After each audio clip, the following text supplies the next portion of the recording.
Digital Sticks here, and I want to tell you something.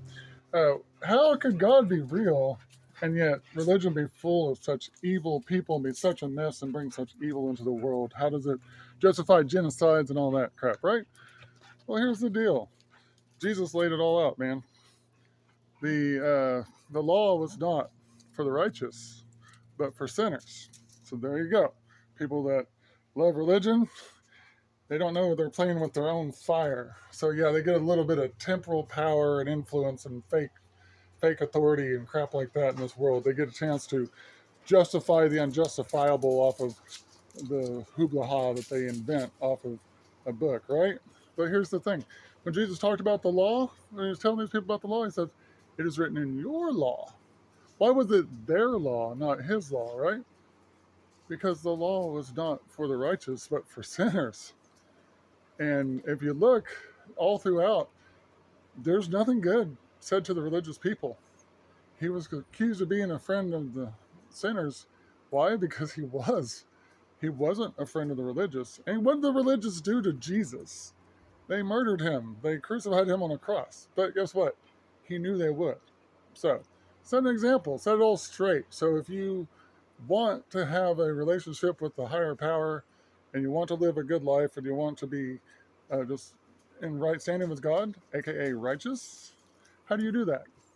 Well, all of the law and the prophets are summed up in loving God with all your heart and your soul and your mind, and also loving your neighbor as yourself. How do you love God with your full heart? You love your neighbor as yourself. That is the key, guys. The the word games and crap that maggots play and all that stuff, that's not Jesus. Jesus with God, love is actually love. Like actually love. Like if you don't experience it as love, it's not love. And he's the same way. So when these people say they love the sinner, hate the sin while they're being bigoted and shit, they're not loving anybody.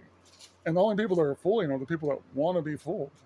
And so just know that. Like the how does religion run amok? It's because it's their judgment. You are watching people that are condemning themselves to hell and claiming to know full well that they're doing it because they claim that they read and study and know what the scriptures say.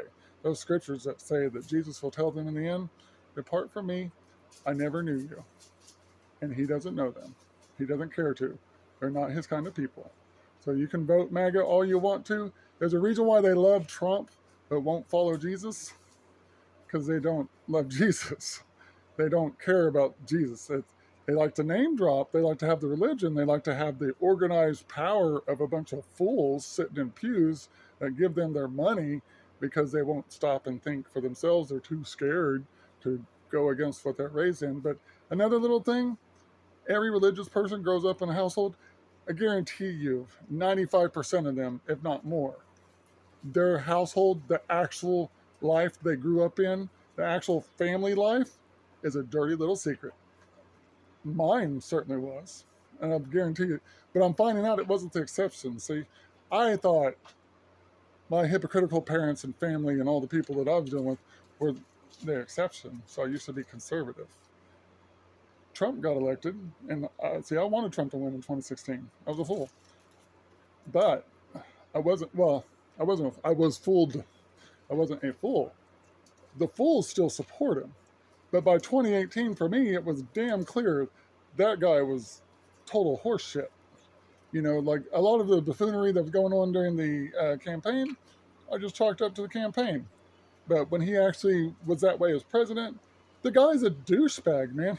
There's an assassination attempt. People are like, oh, we're going to see a new Trump, he didn't change one lick because he's just an ass. There's no other side to him. And guess what? So are religious people. They're just asses. There's no other side to them either. If you know somebody as a genuine good person, it's not because of the scriptures they quote or the church they attend. You know them as a genuine good person because they've had your back in time of need. They tell you the truth. They're honest, dependable, and just care about things. They're legit, right?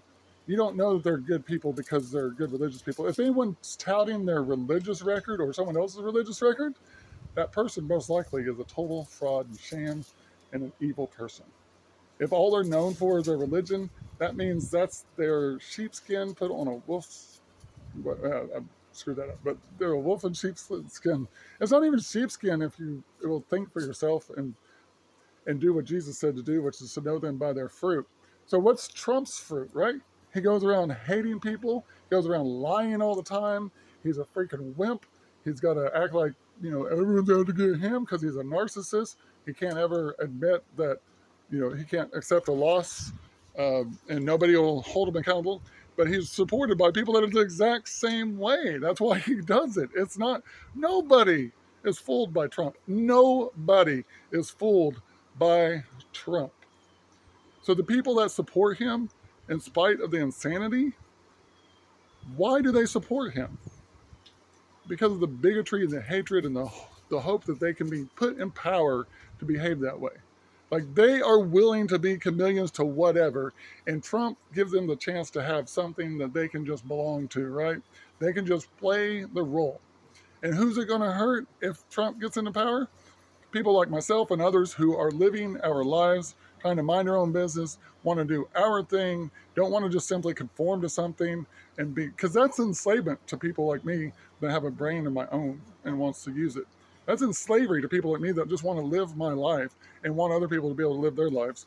And slavery to people like me that think, that we should all have an equal chance at survival, that living wages should be the norm, that healthcare should be a right, all these things, right?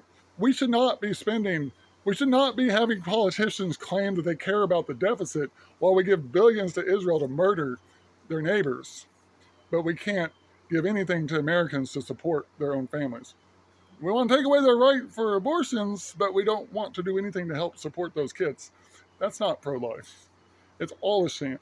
They're all fake. They're all evil.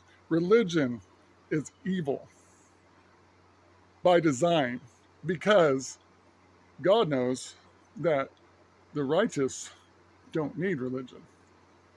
They will love. They will be decent. You don't have to conform. They will treat their neighbor as themselves, because that's just what good people do. And it's what all people know we should do. All right, Digital Sticks, I'm out. Have a good one.